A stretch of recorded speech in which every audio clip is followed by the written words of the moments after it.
Well, good evening, everybody. You know, one of the things that's interesting, and I didn't even tell Marietta that I was going to tell this story, but one of the things that's interesting about doing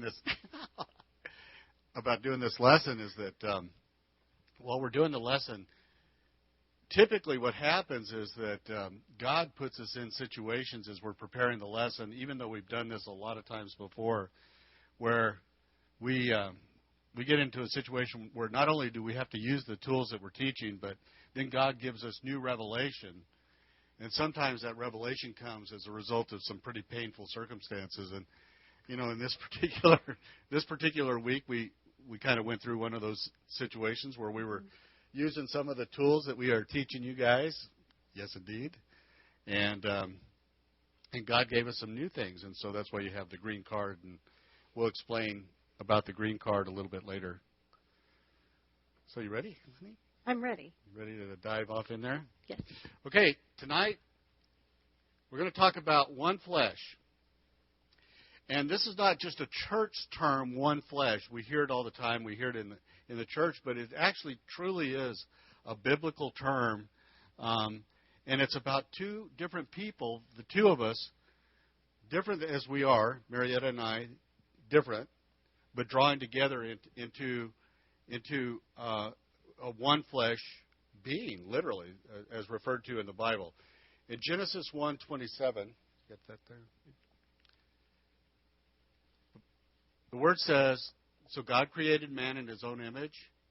In the image of God he created him, male and female, he created them.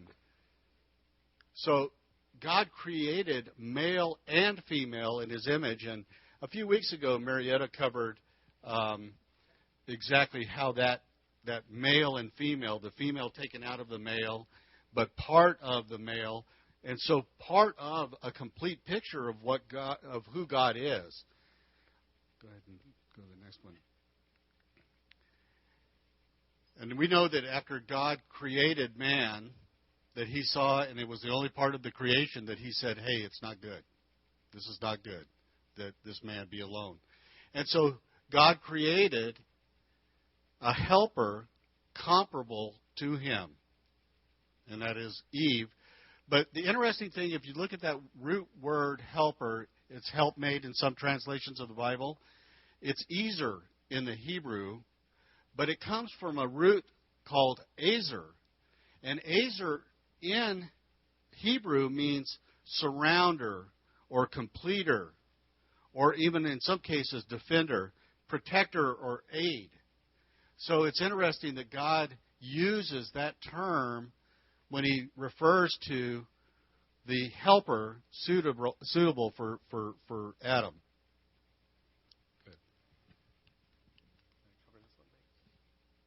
Good. Genesis 2:24 says that a man shall leave his mom and dad and be joined to his wife, and they shall become one flesh. And the picture that I want you to see is that men and women are to leave their, and I don't think anyone in this room maybe doesn't have this issue, but we could. Men and women are to leave their parents and cleave to each other. And a lot of times in a marriage relationship, we see one or both parties going back to the parent every time there's a problem. And all that does, if you go back to our forgiveness lesson, all that does is create animosity between that parent and the spouse, the other spouse, that cannot be resolved because they grow to not like the other spouse because they're damaging the person that's coming to them. And so we really think that God put this in there because men are to cleave to their wives to their husbands, and not go looking for their parents to fix the problems in their marriage. We have to move forward. We get other people involved in our life, pastors, people who are that you can look up to who have good marriages, that sort of thing. Those are the kinds of people that you want to mentor your relationship, not your parents, because you don't want to create ill will between your spouse and your parent. And in Let me cover it. Yeah, you cover that, and I'll do that. Okay. So what God had appointed for us, ordained for us in this one flesh relationship, is a synergistic relationship, and that is, and sometimes that word is overused, but what we're talking about here is that the two of us, Marietta and I, in our case, we come together and we're able to do more than we ever could hope to do, even if Marietta was operating alone, I was operating alone. The sum of those things would be a certain sum, but together we create and are able to do so much more in this synergistic relationship. And it's like zinc and copper. They're two metals that by themselves have great uses, but when you combine them together, they produce brass. And brass can be molded into things like faucets, pipe, things that are really strong that copper can't do alone and zinc can't do alone. And fittings that they can't make by themselves because they wouldn't be strong enough. They wouldn't have the strength, the tensile strength. So that's kind of the picture we want to have of each of us. Alone, we have great attributes. There's a lot of things that we can get done. That we have a lot of power in and of ourselves. But together, the unity, there is so much more that we can do besides our individual gifts. Our gifts as a couple, our ability to work together as a couple can create so much more, can do so much more beyond what we could ever accomplish individually. Exactly. Now, let's talk about this then. So if we're talking about one flesh and we're talking about consolidating with each other, we have to recognize that as individuals, the Bible's very clear about this. As individuals, we are three-part beings. It's what Paul writes in 1 Thessalonians. He says, your whole spirit, soul, and body.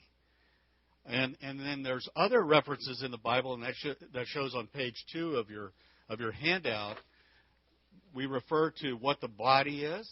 It's obviously the least mysterious of our three parts. It's the things that when I look at Marietta, I see physically her body. All right? So it's God's provision for our physical existence here on earth. And it's the thing that God actually picked up out of the ground. And then he did something when he picked that up out of the ground, the body, and formed it. And he breathed the breath of life. Some translations say spirit. And the spirit is the eternal part of us that continues on after this body dies. So, go ahead. Mm-hmm. Go ahead. So, the spirit part of us is those things that comprehend truth, spiritual truth, and it's the spirit part of us that will go and return to God. But then there's another part of us. You want to cover that? That's our soul, our mind, will, and emotions. And this is where we get into trouble. This is the part that's the hardest part to get it into, to unite between two people as husband and wife. And that's where we're going to have our emotions get in the way, our own desires get in the way, our thoughts get in the way sometimes. This is the area that we can choose to submit or not to submit. This is where we can choose to stay married and love the person we've been given, or we can choose to get a divorce and hate the person that's in our life. That's where this happens, is in your soul. So, let me keep going. Yeah. Okay. So, in a marriage, it's pretty obvious. A body, we're going to unite. Our bodies are going to unite for a purpose. And we're all married, so don't anybody get upset. But that's touching, kissing, sex. That's the physical part of our relationship. Then our spirit unites, and our spirit unites in worship, common worship of God. Okay, I don't believe that when you have two different religions that are diametrically opposed, that you can have a commonality there.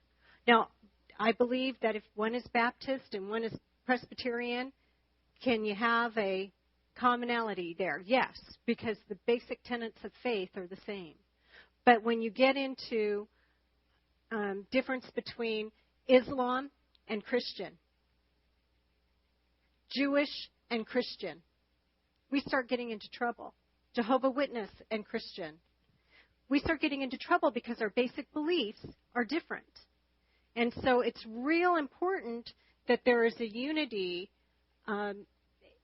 before we can see that blend, our power, our God-given one flesh power in the unity of our spiritual life. And hopefully, if you're both Christian, you attend the same church. And it's real important, regardless of where you go, that you attend together.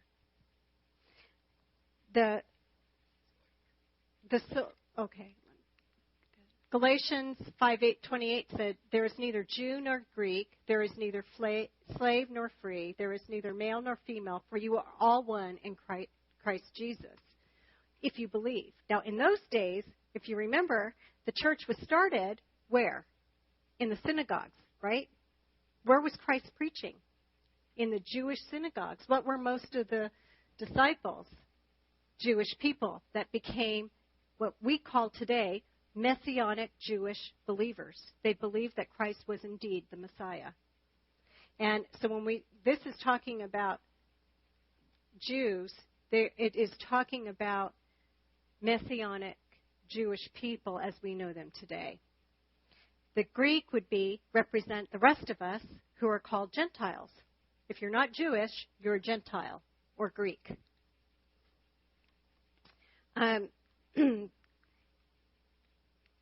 The soul is the hardest part, like I said earlier, for us to get in alignment with each other, to bring into a unity.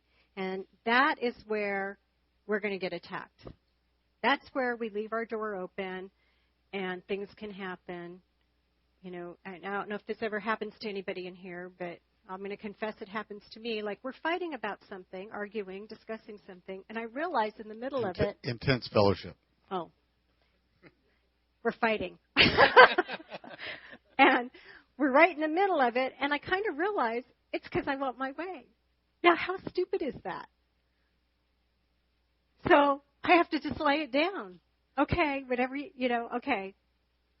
You're right. I just want my way. We'll do it that way. Your way. Because, doesn't matter, right?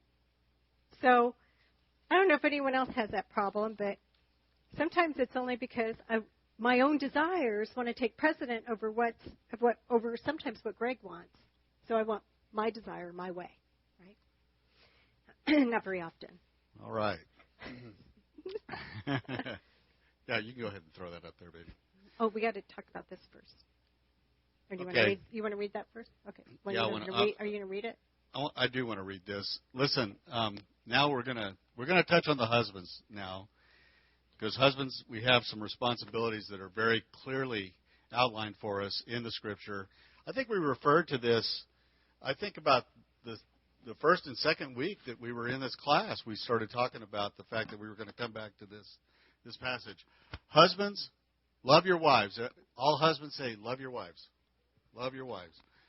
Just as Christ also loved the church and gave himself for her, that he might sanctify and cleanse her with the washing of water by the word, that he might present her to himself a glorious church, not having spot or wrinkle or any such thing, but that she should be holy and without blemish. So husbands ought to love their own wives. Husbands, love your wives as their own bodies. He who loves his wife loves himself. Husbands, love your wives. Go ahead. Okay. There's another part of that. Oh, you want more? Yeah. Let's go over. For no one ever hated his own flesh, but nourishes and cherishes it, just as the Lord does the church. For we are members of his body, of his flesh, and of his bones. For this reason, a man shall leave his father and mother and be joined to his wife, and the two shall become one flesh. This is a great mystery, but I speak concerning Christ and the church. Nevertheless, let each one of you in particular so love his own wife as himself, and let the wife see that she respects her husband. We read through this and we're like, man, God speaking to Paul in a spirit-breathed revelation in this passage.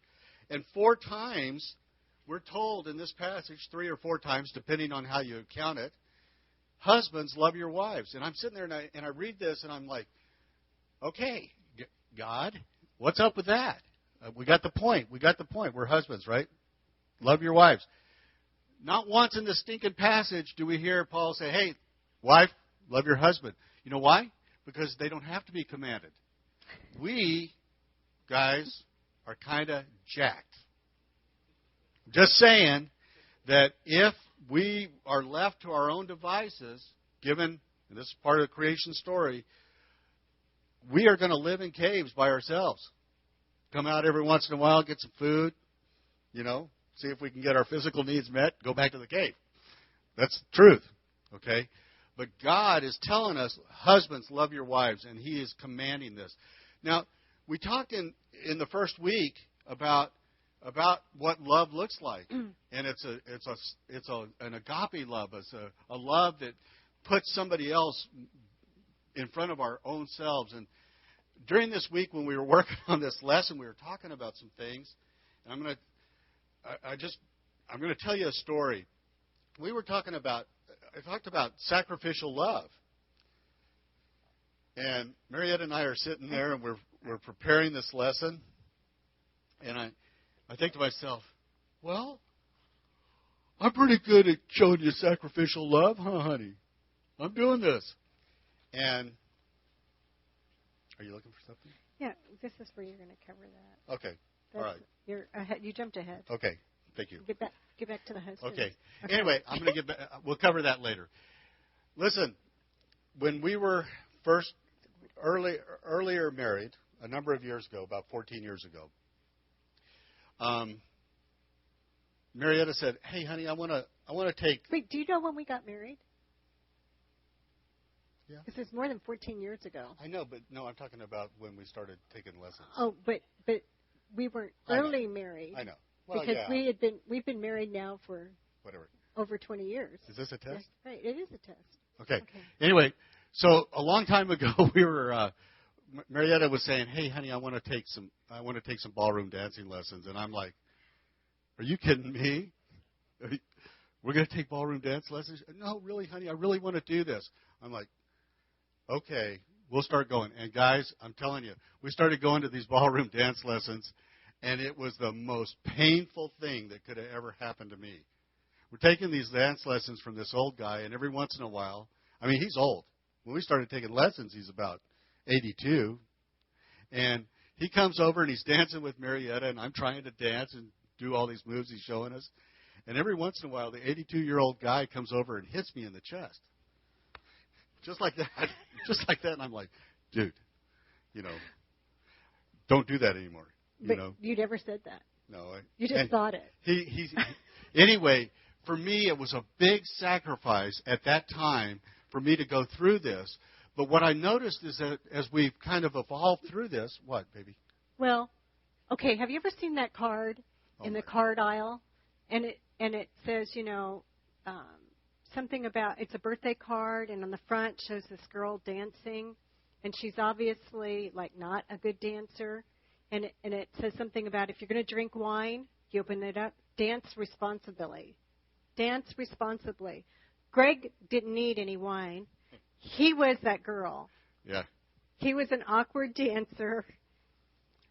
You're not anymore. I know, amen. Okay. We didn't have to even tell that part of the story. Anyway, yes, we did. It was a yes, big... we did, because every woman in here is going, I want my husband to do that with me. It was and every... Okay. Yeah. And so guys, and they're all let going, me just tell you, no. It was a huge sacrifice for me to do this, But what I noticed is that as we kind of went through it, it became less and less of a sacrifice. And pretty soon I began to kind of like it a little bit. And then I got to liking it quite a bit. And now I like to go, and spend time with our dance instructor and learn new steps and stuff like that. So the sacrifice in the beginning was great, but it is not a sacrifice now. Okay? So I just want to point that out. I mean, we are walking in these commandments where we're actually doing things to show our wives we love them. Right. And that's how it started out. He was doing something that I wanted to do that he didn't necessarily want to do. And if you remember in an earlier lesson, I told you about how I agreed to learn to water ski, even though I didn't really much care for the water and didn't really like, getting wet. I agreed to do that, not because I wanted to learn how to water ski, but I wanted to hang out with my husband. Yep. And that's what he wanted to do. Yep. So getting back to the husband, go ahead and throw that Matthew passage up there. So we're commanded to sacrificially love our wives, husbands. All right? Now here's another thing. This is a passage from Matthew 20. We're kind of familiar with it. The mother of the sons of thunder go to Jesus and say, "Hey, Jesus, I want my sons to sit at your right hand and your left hand." And Jesus says, "Whoa, whoa, whoa, whoa, whoa! You don't know what you're asking. Go ahead." And so the other disciples are listening to this and going, "Hey," they're getting a little bit upset about it. And Jesus says, "You know that the rulers of the Gentiles lord it over them, and those who are great exercise authority over them. Yet it shall not be so among you. But whoever desires to become great among you, let him be your servant. And whoever desires to be first among you, let him be your slave. Just as the Son of Man did not come to be served, but to serve." So what Jesus is doing here in this passage and in other passages in the Bible is he's taking what we consider, and I wish I had my hands free here. Hold my mic. Okay. Organizationally in the U.S., this is what the organization looks like, right? Looks like this. Somebody's at the top. Well, what Jesus did, his organization looks like this. And the leader is literally at the bottom. And so us as leaders, and the Bible tells us, thank you, honey. That was good. Good. Excuse me, my servant. Us as leaders, we are going to be leaders. I'll cover this a little bit more later, but we're leaders in our families, but that means that we are servants to our wives. Okay. So, you want to tell the story about Hebrews? We saw this play one time, and in the play, there was this scene where the guy was making coffee and serving it to the wife, and she was going on and on about him making the coffee, and she goes, "It's biblical." And her friend said, "What? What do you mean it's biblical? I've not read anything in the Bible that said anything about a husband has to make his wife coffee. I don't think there's even coffee in the Bible." And she said, "Yeah, it says Hebrews." And anyway, I thought that was so funny. I laughed so hard. It doesn't take much to get Marietta laughing. I laughed so hard. And so the next morning, I looked over at Greg and I said, "Hebrews." Yep. Flicked my eyes at him a little bit, and next thing I know, I had coffee in bed. And so that's been a tradition for us since then. Every morning, Greg will get me a cup of coffee, and we'll sit up in bed, and we sit and visit in the morning, having coffee together, talking and about all kinds of different things. Sometimes it's about what we're facing that day. Sometimes it's things of the Lord, and sometimes it's just our own thoughts. So it's become a real precious time for me, and I think you, yes? Yeah.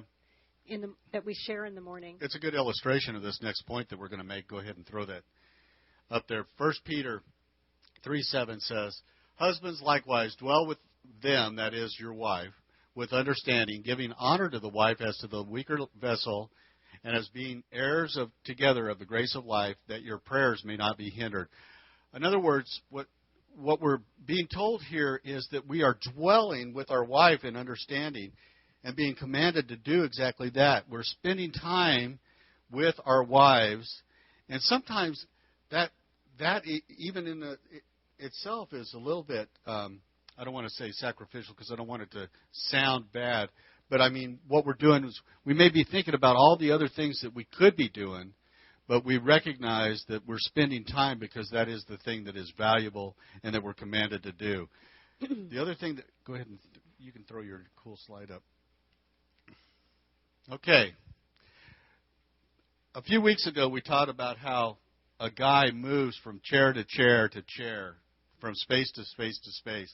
And so one of the things that we want to do is, during this time that we're spending time with our wives, we want to invite her to sit in our chairs with us, to kind of spend some time looking at the things that we're considering. So we've got a lot of different chairs. This is one that I particularly like, right here. You know, it's a good family chair. You know, it's also a good time for me chair. And I really don't know. You know, some other chairs that Marietta would spend time with me in. You know, wow. Now that chair there in the lower right hand corner, that chair right there. That is the stinking foofy chair. And even I have to spend some time in that chair too, because Marietta likes to go to the foofy chair. And so I'll spend some time in that chair as well. And remember when I told you that sometimes when I want to tell Greg certain things, I tell him to put on the girlfriend hat. And so that's the spot. And he doesn't like to go there, but he does. He does it for me, right? Yeah. Yeah, I'm dwelling. When I'm in that chair, I am listening to the commandment that I am dwelling with my wife in understanding, no doubt about it. And then there's the work chair, the office chair, and we want to make sure that we're including our wives in that chair as well. And so we're sharing some of the things that are going on at work. Obviously, it's pretty easy for Marietta and I to do that because we work together. But one thing that I would caution you about it, guys, is that if you invite your wife into that role, into that chair, and visit with her in that regard, make sure you don't get too stinking detailed about it, you know. Just, you know, I mean, give her the overview, but don't, if you're getting a lot of strokes at work, don't expect that she's going to give you the same amount of strokes. She's got other things to give you, but so you can share with what's going on with work, but don't get overboard. Right, and you know what? I've seen chairs like that other places besides work. Yeah. I'm just saying. Oh yeah, I've seen them in deer blinds. Yes, indeed. Oh yeah. Old ones in deer blinds. Yep. Sure have. That's awesome. And one last one. Is there another chair? Oh, this is my favorite chair. Anyway, so this chair is awesomeness. This is the nothing chair. And it's where men think about nothing. Yeah. That's what the chair looks like when they're sitting in it. That's exactly right. That is the chair. Oh, nothing. And so that is a good chair. I'm actually coveting it as I look at it right now. You're out of there. It's not right. Anyway, okay, let's move on. 1 Peter 2:21 says, "For to this you were called because Christ also suffered for us, leaving us an example that you should follow his steps." In other words, here's another husband responsibility as modeled for us by Jesus. What we're doing is we're modeling Jesus even to our wives. Okay? And by modeling Jesus to our wives, this is the way that we're earning respect. The respect that they are commanded to give us. And Marietta will cover more of this a little bit later. But if you model Jesus to your wife, the respect comes. There's no doubt about it. It just comes along with it. And sometimes guys want to command their wife to respect or command their wife to submit. It's not about it. We talked about how Jesus is the servant leader. And if you walk the way that Jesus wants you to walk, that comes naturally, follows naturally. One other thing that I want to talk about, and we just have to touch on this. The Bible is clear about husbands. You've got to provide for your household.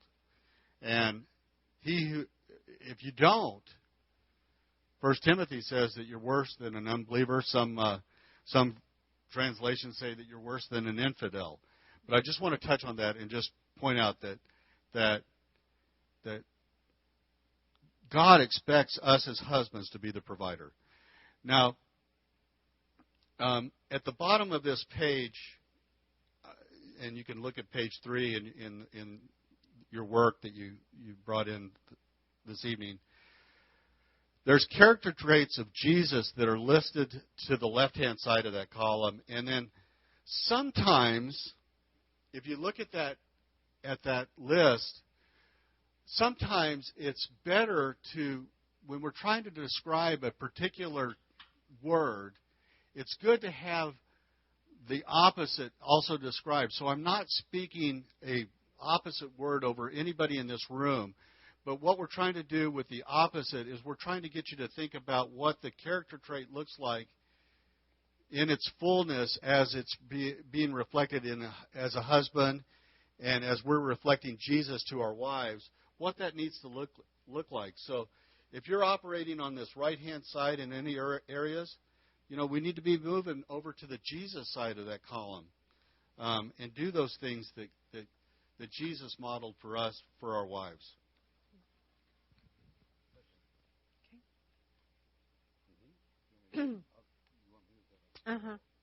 Right. We're gonna move over to the wife.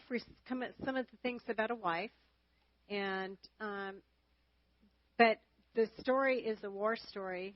We're going to listen to. We're going to listen to it with a good attitude, and Greg's going to tell it because he's good at telling war stories. Okay. Well, the reason that we're telling this story is because what we're trying to demonstrate here is that in this one flesh relationship, ultimately there has to be one leader, one head.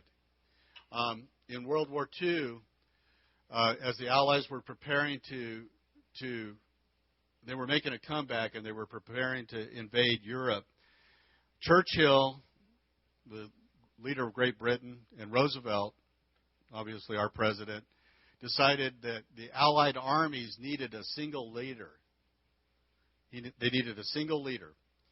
And so, because Churchill was politically savvy, he nominated Dwight D. Eisenhower to be that single leader, the Supreme Commander, Allied Forces Europe. That was his title. And he was the man. Now, he commanded the Free French Army. He commanded the British Army. He commanded the U.S. Army Europe.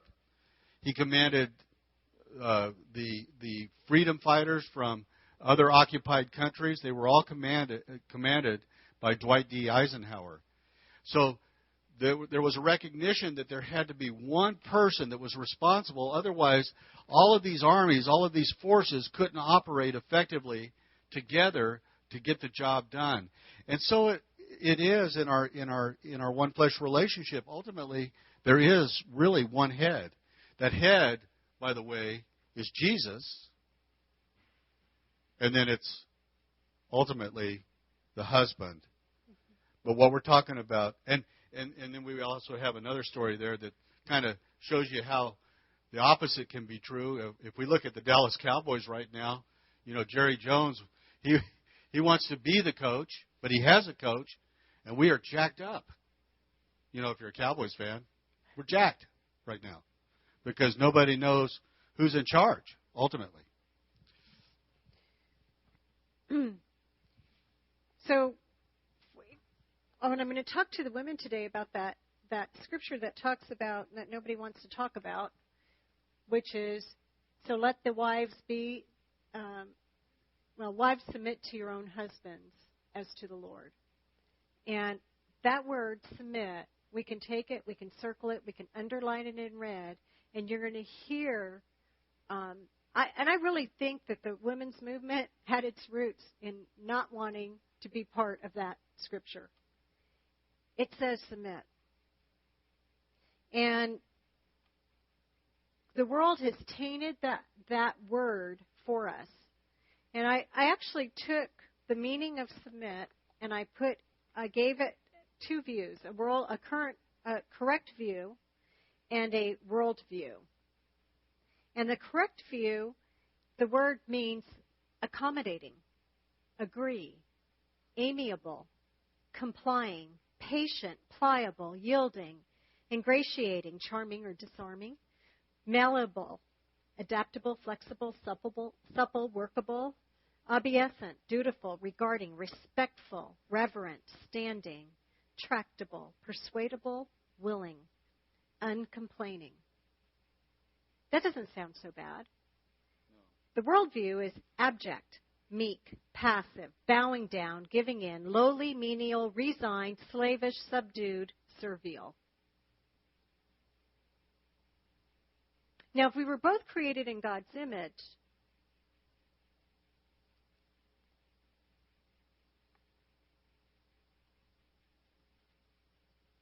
why do we have to submit?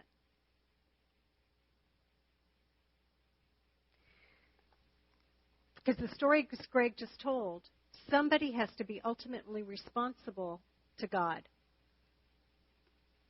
You submit easily, women submit easily to a man who is following the Lord.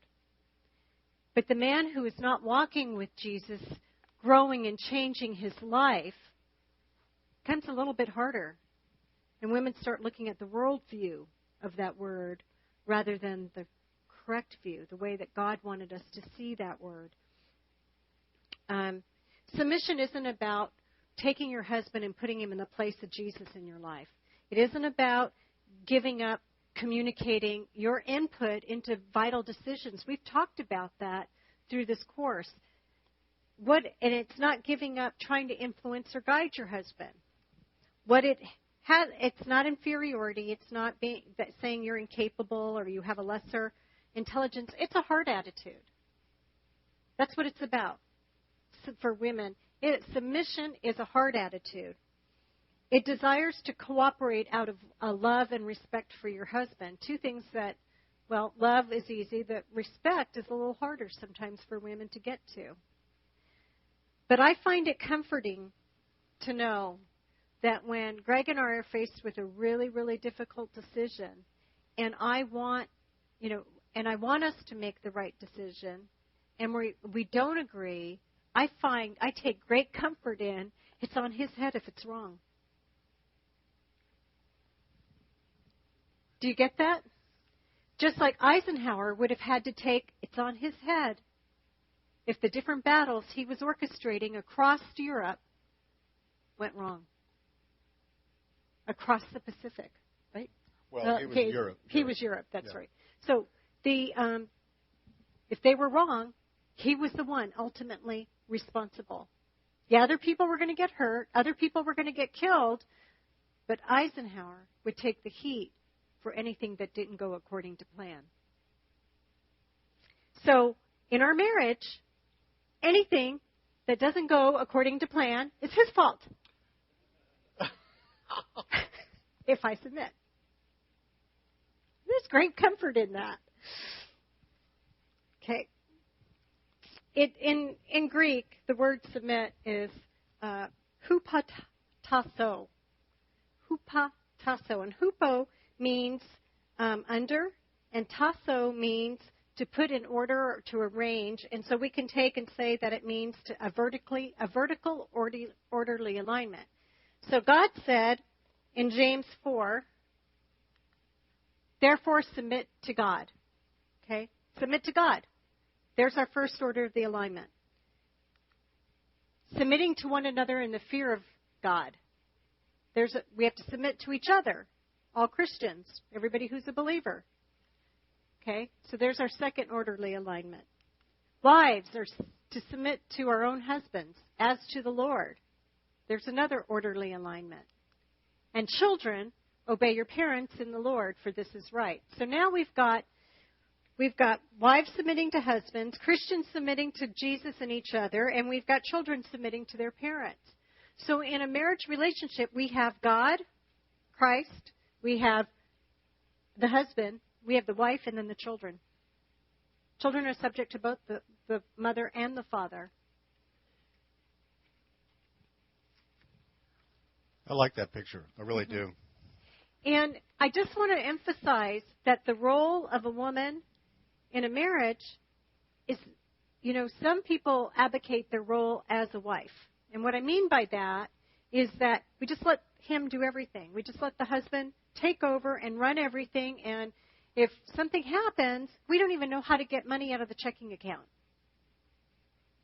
How do we get money into the checking account? Some are, within this day of automatic deposits and automatic transfers. And these are things that we need to learn from each other, or at least know where to go if something should happen, our husband can't do that. And I use the Proverbs 31 woman as an example, and I know a lot of people hate her, but she's really smart. She's valuable. Her husband trusts her. She does him good. She goes out and she works with her hands, and then she goes and gets food from far away and brings it to her family. She gets up early in the morning. It's still dark out to make sure there's food for her household, and she even provides some for her maidservants. And she's not cooking this herself. She's overseeing it. Because she has maidservants. So she has people who can do this for her, right? She's overseeing it. She considers a field and buys it. She's buying and selling real estate. And then she's planting a vineyard from the profits that she's got. She's reinvesting it, and she's making that money go further and further. She's conducting business. She's not stuck at home with her apron tied to the stove. She's actually involved in the business world. She looks at the stuff she's making, her merchandise, and she sees that it's good. In other words, she knows that she's producing a valuable product, a product that is what she says. So she's honest about her business. Her lamp doesn't go out by night, so it doesn't become dark, and she just goes to bed. She's actually working late. She extends her hand to the poor, so she helps those that are needy.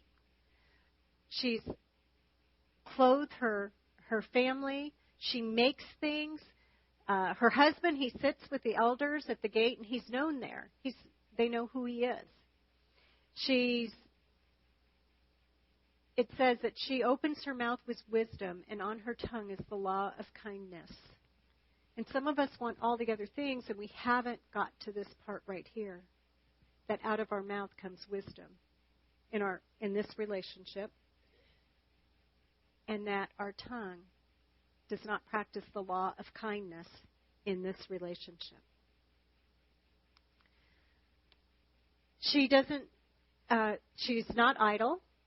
Her children call her blessed, and her husband says, many daughters have done well, but you excel them all.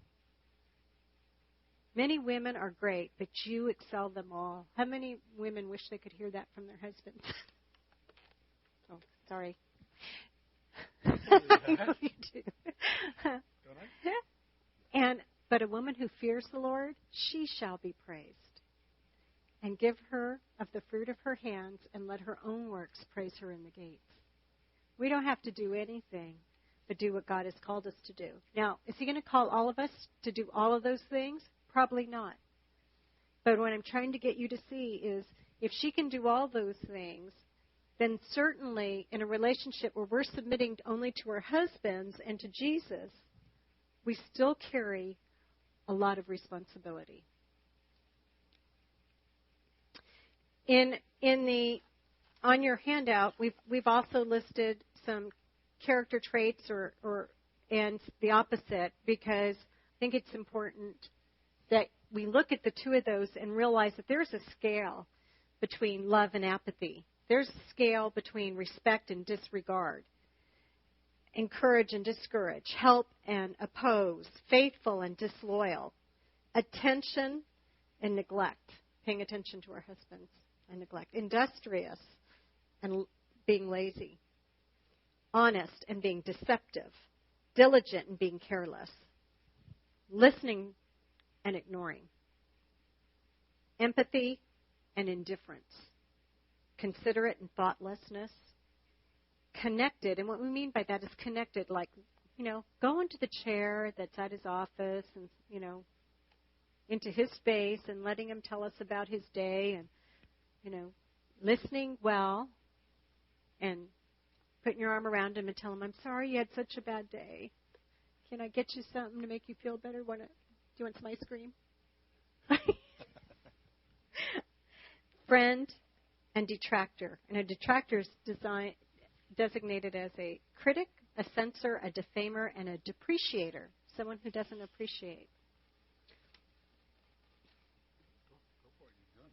Okay. So before Adam and Eve, before the fall, Adam and Eve they have a relationship that's just awesome. Everything is really good. They had total unity, body, soul, and spirit. Everything was wonderful because there was no sin yet in the world. And Satan decided he needed to destroy that. He didn't like it, so he introduced strife between Adam and Eve and between them and God. And in Genesis 3:12, Adam blames Eve and God for what happened. Genesis 3:13, Eve blames Satan. And then in Genesis 16 through 19, God metes out their punishment. And then in Genesis 23 to 24, there's physical separation from God. And yet thousands of years later, even after this disaster of the first marriage, God still is using marriage as a metaphor for Christ and the church. There is power in the unity of a marriage. There is power in our marriages. You want me to do this part? Okay. Okay. You know, we talked about the soul being the hardest part to bring around, and this is where we all struggle. And I love this passage from Romans 7. It says, I do not understand what I do. For what I want to do, I do not do. But what I hate, I do. And if I do what I do not want to do, I agree that the law is good. As it is no longer I myself who do it, but it is sin living in me. For I know that good itself does not dwell in me, that is, in my sinful nature. For I have the desire to do what is good, but I cannot carry it out. For I do not do the good I want to do, but the evil I do not want to do, this I keep on doing. Now, if I do what I do not want to do, it is no longer I who do it, but it is sin living in me that does it. So I find this law at work. Although I want to do good, evil is right there with me. So what Paul is obviously talking about there is the battle that's going on between him and his flesh or his soul, understanding between his spirit understanding of what is right and what is wrong, and his soul or his flesh, which is really warring. And so if Paul, walking as a celibate man, is dealing with that, how much tougher is it for us as a couple when we're both struggling with those same issues? We're struggling, and then to lay those things down and do the thing that's right for our spouse. So one of the things that we want to make sure that you don't ever do is just say, you know what, this is who I am. This is who I am. This is the way it is. And sometimes we hear that in a relationship. We grew up believing that's what you're supposed to say. Right. This is who I am. I can't change who I am. This is what I'm about. And the truth of the matter is we were told a lie and bought into it. That's right. That's right. I bought into it for a long time. You see, change is something that automatically comes out of our Christian walk. There's no doubt about it. And change comes even in this relationship, this one flesh relationship that we're walking in. Change is a good thing. We are walking to change. We're being conformed to Christ even through this walk. And one of the things that I've told husbands in the past is one of the ways that God deals with a man's heart, which can be so messed up. Well, actually, there's two ways that God deals with a man's heart. First way, He makes us husbands. And He makes us fathers. And through that, He really can get in there and do some awesome work where if left alone, we could, typically we couldn't even understand what His heart looks like. But in this relationship, I can begin to understand God's heart because I'm looking at Marietta in that same light. And when I have kids, same thing. It happens the same way. So we are talking about a walk of change here. And the way that change begins is that we embrace the Word. We submit to the Word. We begin to understand what the Word is talking about.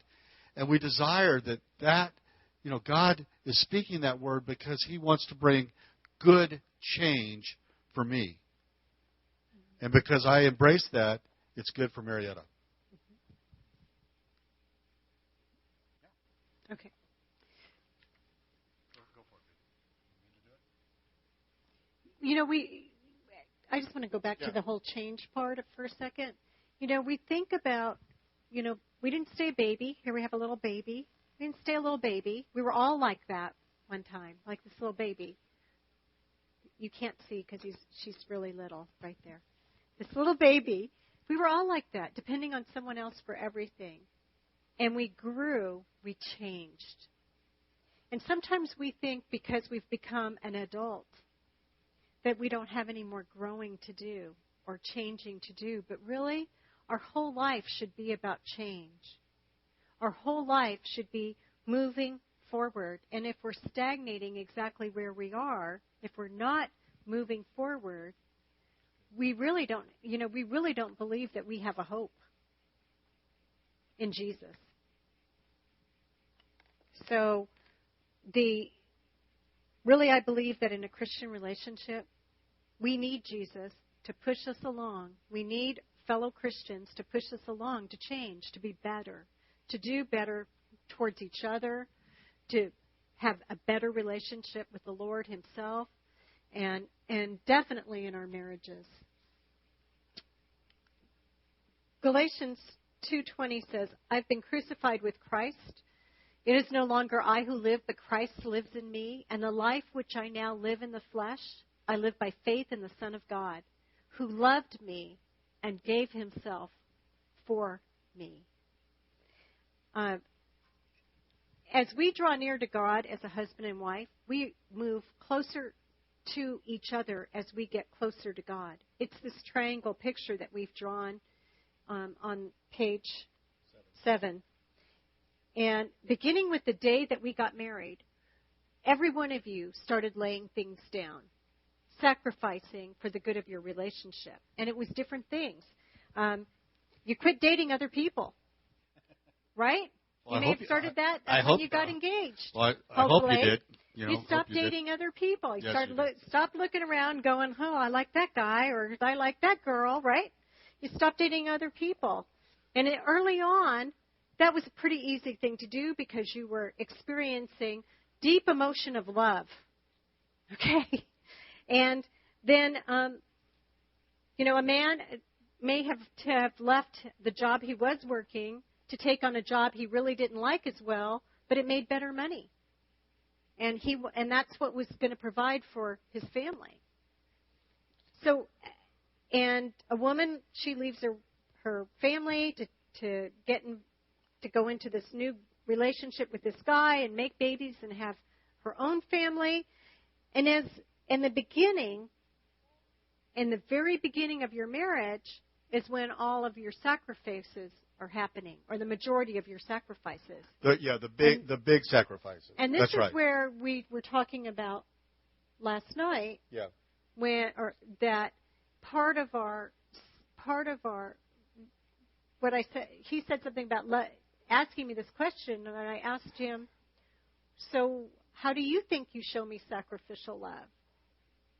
Yeah, listen, this was a tough one, okay? This is something that God showed us during the course of this week as we were, these lessons have been developed for years and years and years, but we're going through the lesson, and I'm talking about sacrificial love, and Marietta says, well, what does that mean? And we stopped. We actually had a timeout, and, it was a tough one. It was like timeout. And I'm like, yeah, what does that mean? And I'm thinking, okay, what kind of sacrifice am I making for Marietta right now to show her that I love her? And I literally went out in our backyard and I sat down on the step for a while, and I'm thinking. And I'm like, man, I can't come up with anything. It's pretty. Here I am. We're going to teach this course I'm going to talk about sacrificial love, and I can't come up with an answer. Now, this is a tough one for me. So I come back in and I said, honey, I can't come up with something. So we got to talking about this, and here's what we came up with. As Marietta said earlier, during the early part of your relationship, you are making definitive sacrifices, big sacrifices. But the cool thing about it is, just like our walk with Christ, that as we walk and we draw nearer to Him, we're being sanctified. The sacrifices that we are making are littler and littler and littler. Let's say that Marietta and I were going to come together, and this is not true, but I'm going to give you an example. Let's say that I smoked when we started to date, and she didn't want me to smoke anymore. I think that would probably be a pretty big sacrifice for me to lay that down. But if she asked me to do that, I would do it, because that's for the good of our relationship. So we begin to make sacrifices, and they are big ones early on. But as we walk in the way that God has called us to walk, particularly given the scriptures that we've already covered in this lesson, those things become less and less and less, so that, when I think about sacrifices now, it's not something that I can necessarily put my finger on, but we're walking it out constantly. Do you see that? I hope this is making some sense here, because it's really important. It becomes your I don't want to say sacrificial living as much as it just becomes a way of life. You're showing each other love, and you're considering each other first. Right. And that wasn't true in the beginning of our marriage at all. Not at all. When we were first married, the first few years we were married, it was it was like two rivers converging. You ever been at two rivers that converge? There's a whole lot of rapids. There's a whole lot of turmoil. Yeah, a lot of turmoil. There's That's a whole lot of rushing water, and it's going in the air. It's flying everywhere, And it takes a while for those waters to smooth out. And once they start smoothing out, then occasionally we run into a rock, or we've got to deal with something one of us has to lay down for the good of the whole. But as we've gone, just like in our walk with Christ, as God has called me to lay down things that I don't need to be doing, and I've let them go, I don't miss them anymore. They're no longer a sacrifice. They're out of my life. I've already dealt with it being a sacrifice in the beginning, and there's no going. For me, it's like, yeah, that's no big deal now. It was a big deal back then. I had to lay that down. God called me to lay it down. But and one of the things, and I'm just going to tell you one because it's like innocuous and it won't hurt anybody's feelings, but I used to read a lot of novels, and I read not porn novels, not women's porn. That's what I call the romance novels. I didn't read those, but I did read a lot of nonfiction novels that had to do with mysteries and whodunits and those sort of things. And one day God told me to quit. I read 2 or 3 a week because I could. I read real fast, and I could get through a book, and I thought, well, God, what am I going to do with all this time? Because that's how I wound down at night when I get into bed. And I couldn't believe He wanted me to do it. And I dug my heels in for a while, and He kept bringing it up, and people who didn't know me would say things to me about reading, and I just knew, I suppose, finally it was easier just to let it go. And I did. And at first it was really hard.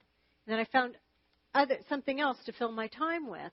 And within a short amount of time, it was no longer a sacrifice. It was just how I lived. And it didn't bother me. But in the beginning, it was huge.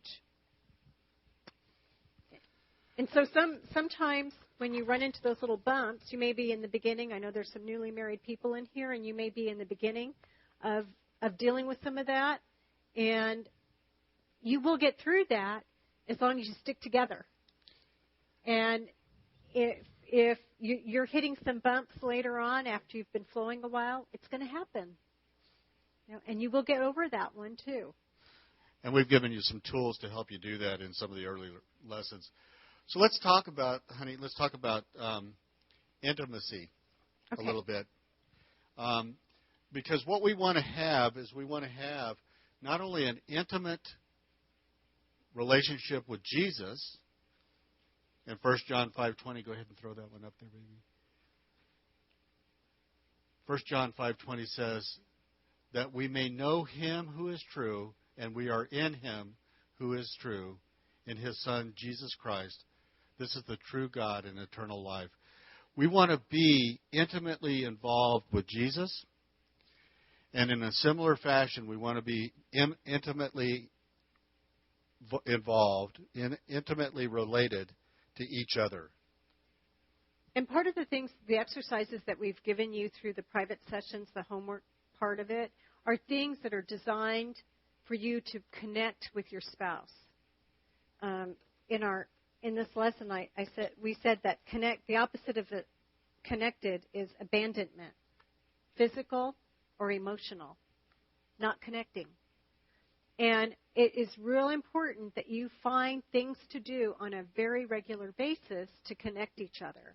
We've given you some examples, and don't just hear it and not do it. What does James say? Be a hearer of the word and do it, not just a hearer but a doer. In our relationship, we have to be a doer. We have to do things that connect us with each other. If our marriage is going to survive some of the stuff that life is going to throw at us. And you want me to go for it? This?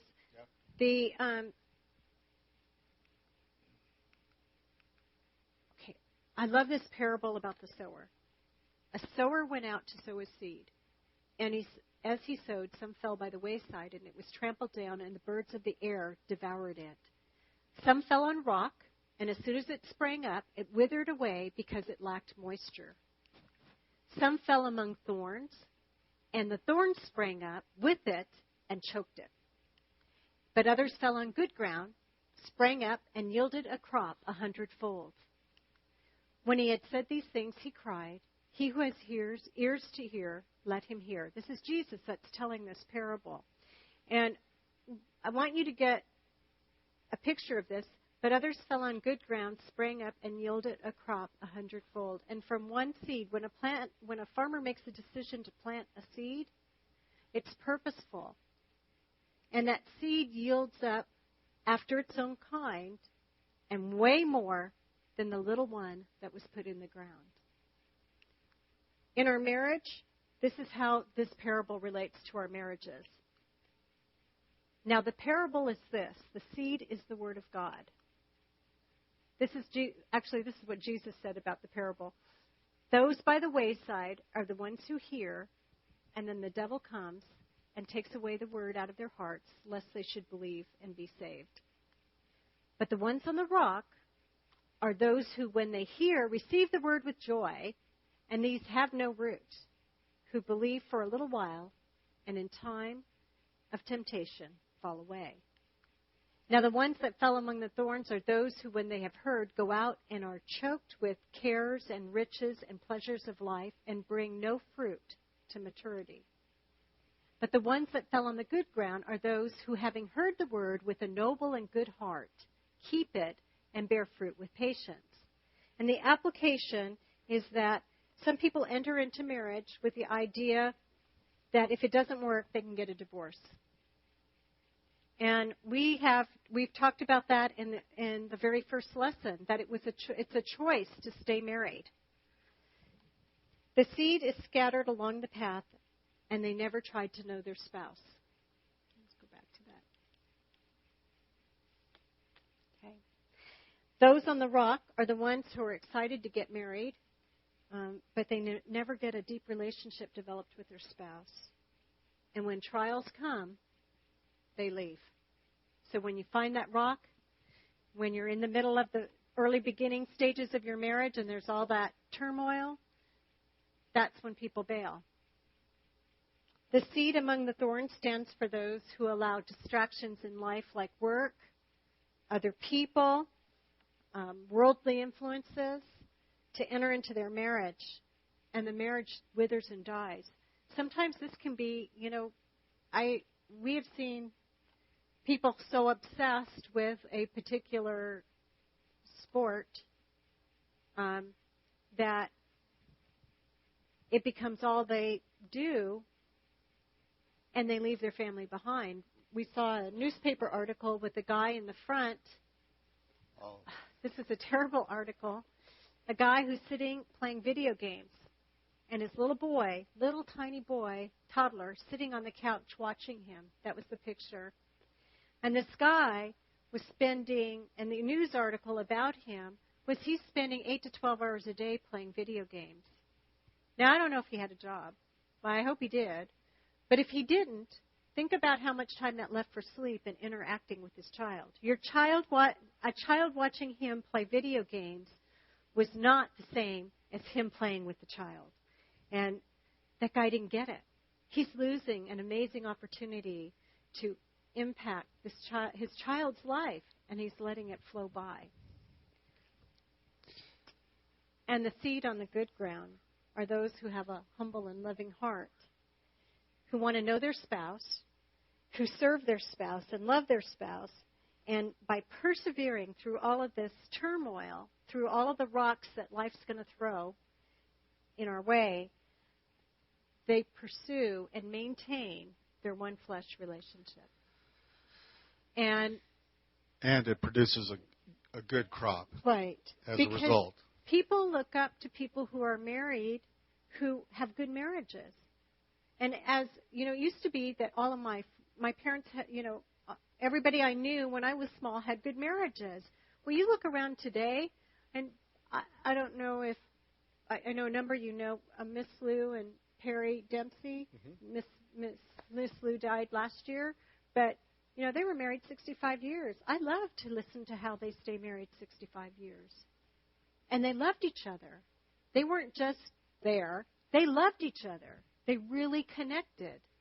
And there's a number of marriages in our church that are way up there, and we can learn a lot from those people who love each other for long periods of time.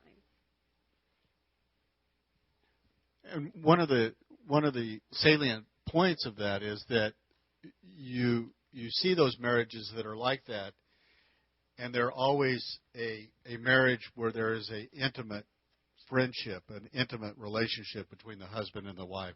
And that's what we're talking about here tonight is developing, being purposeful to develop an intimate relationship with each other. I can't remember his name, the guy from Marriage Builders. Oh, I don't know.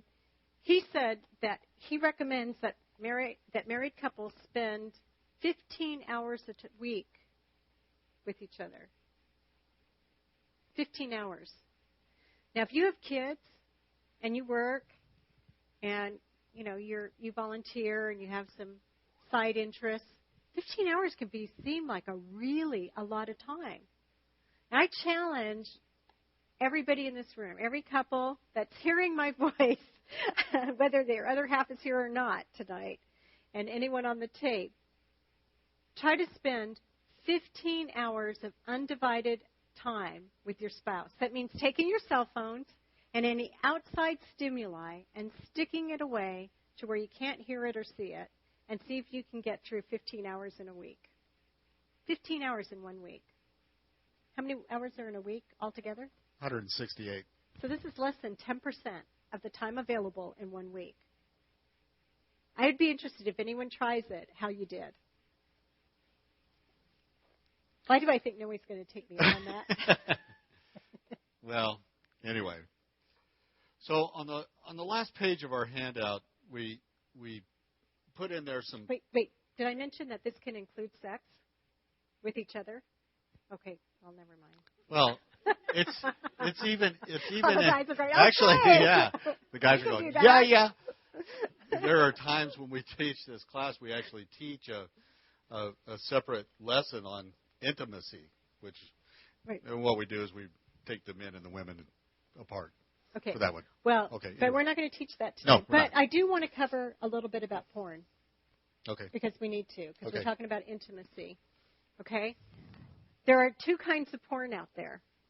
And we have porn that's designed for men, and most of it comes in the form of pictures on the internet or books and some video, right?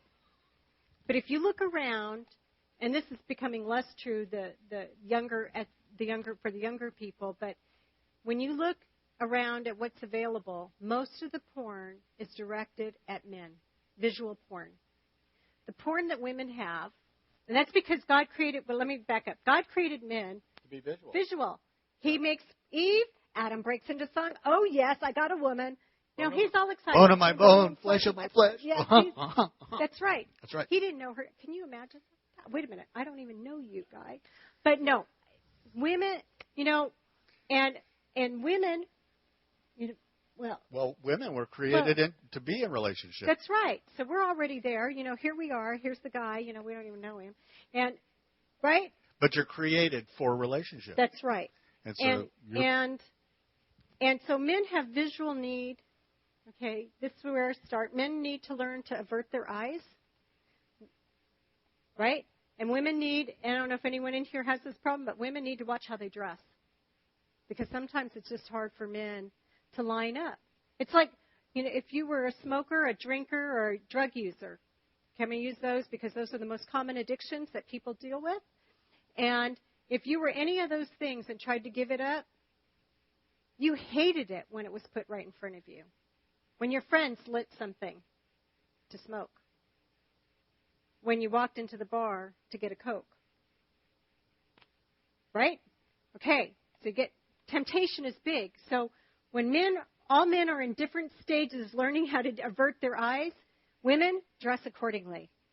Help them avert their eyes. You can cover the women now. Okay, I am. Okay, for women, yeah, there's pictures, and some women like pictures, but you know what most women like? Romance novels. Any men in here ever looked at a romance novel? You don't want to look at them because they are women's porn. It's the guy who says all the right things and does all the right stuff. It's the guy in the office who says all the right stuff. If I was your husband, I'd treat you like this. If you were my wife, I would do this for you. Words are women's porn. That's where it gets us emotionally. Although we're visual, we're not as visual as men, but we need to hear those words that make us feel good about ourselves. And when we hear them and they're coming from someone other than our husband, we need to run. We need to deal with it. We need to run. And if the person that you're watching having sex through a book, in terms of a romance novel, is more exciting than the guy laying in bed with you, you need to get rid of the books. Just saying. That was good. Okay, that's my short take on pornography. There is a longer version, but you got the short one. Okay, so on the last page, we have some tips there on improving your one-flesh relationship. Some of the things that we've talked about during this lesson that we want you to try to incorporate into your lives. Not all of these things are you going to do right out of the chute, but these are things that you can use to improve this relationship that you have with your husband or your wife. Find and pursue common interest. One of the things that we say is date each other. And you'll notice on that one, include scheduling dates in bed if that's something that's relegated to the bottom of the priority list. You get kids, you get work going on. Life starts to get in the way. You need to make sure that you're scheduling some time to make sure that you're intimate with each other, because that's something that God gave us. And it is an important part of our one-flesh relationship. Take vacations, not all of them without children, but you can get away from the kids every once in a while. Even if it's just overnight. Read the Word to each other and study the Word together. One of the things that Marietta, she doesn't do it right now, but for a long time when I was in a difficult situation work-wise, I would fall asleep every night by having Marietta read the Psalms over me. And she would read the Psalms, and that would wipe me out. Praise God, I was a blessed man. I went to sleep under my wife reading the Word. Awesomeness. Good. Keep going. Get involved in ministry together. Encourage each other. Share your victories. Every victory, something little that is good that happened. You want to. Hey, guess what happened? This is awesome. Or you see a miracle take place. The first thing that I'm doing is I'm telling Marietta, hey, this is a miracle that happened, and we're celebrating together, and we're praying for each other, and we're complimenting each other. And this is the cool thing about why a one-flesh relationship is awesome. If it's operating properly, I mean, we have a built-in cheerleader for each other. We're lifting each other up. We're going, yes. And that's a good thing because the world will try to tear you down. Mm-hmm. You want to be grateful for everything that your spouse is, and you tell them all the time about that. Sometimes you have to exhort your partner. You might remind them of an area that God is calling them to a higher place in. And sometimes that's tough, but that's part of your role. As a one-flesh couple, you're operating as each other's exhorters. Allow your spouse, and I do this a lot, I allow Marietta to serve in her role as my aide and surrounder. We want to let each other express our feelings, even if it means that you're not going to act on them. This gets back to some of our communications teaching. But listen for their feelings. Don't act on those feelings. Just acknowledge that those feelings are what they're feeling. I used to have to, Marietta would tell me, or I would tell Marietta, well, you don't really feel like that because it was foreign to me. I don't say that to her anymore because that would really bug her. Well, that brings out the Sicilian crazy woman. Yeah. You want to make your spouse feel secure and safe the way that God makes you feel secure and safe. And because we know that God will never leave us or forsake us, we want to make our spouse feel that same way. Make sure that you're creating a safe situation. And by creating that safe environment, you're going to notice that your marriage is vastly improved. And make sure that you're spending time with your spouse. Time is the price that you're going to pay for a better relationship. Mm-hmm. And we're talking in terms of everybody's in a different place in their marriage. Some people are newly married. Some people have been married for a while. All of this stuff helps Greg and I, who've been married over 20 years. It helps us. Every time we teach it, we get refreshed. We get renewed. And it is really important that you see this not as a Band-Aid or something to help you right this second, that it becomes a lifelong way of living your life. And so often in marriages, people have been married as long as we have, start drifting apart because they don't spend time together. And then you hear about somebody who was married for 20 or 30 years getting a divorce. And you're thinking, how could that happen? I mean, if they made it that far, how could they end it now? Because they drifted so far apart, they didn't think there was any way they could get back together. And they found other things or people that were more interesting. Mm-hmm. And so I encourage you, this is to keep your marriage strong. If you have a strong marriage right now, this will keep you going, keep you strong, the time that you can invest. Yeah. As you were relating that story about the parable of the four soils, and you use that word wither, that's what I was thinking about. That's the marriage that's been going for, great guns for a couple of decades, and then all of a sudden you hear, they kind of something happened, and that's a good word. So we don't want your marriage to wither. It needs to be consistently growing, and so. What we're talking about, Marietta used a good phrase. This is not a Band-Aid. This is a lifestyle. This is something that you're walking out every day. Whether you're a new marriage, you have a good marriage, a fantastic marriage, or an incredibly fantastic marriage, it will help you. Amen. If you purpose to live this out this way.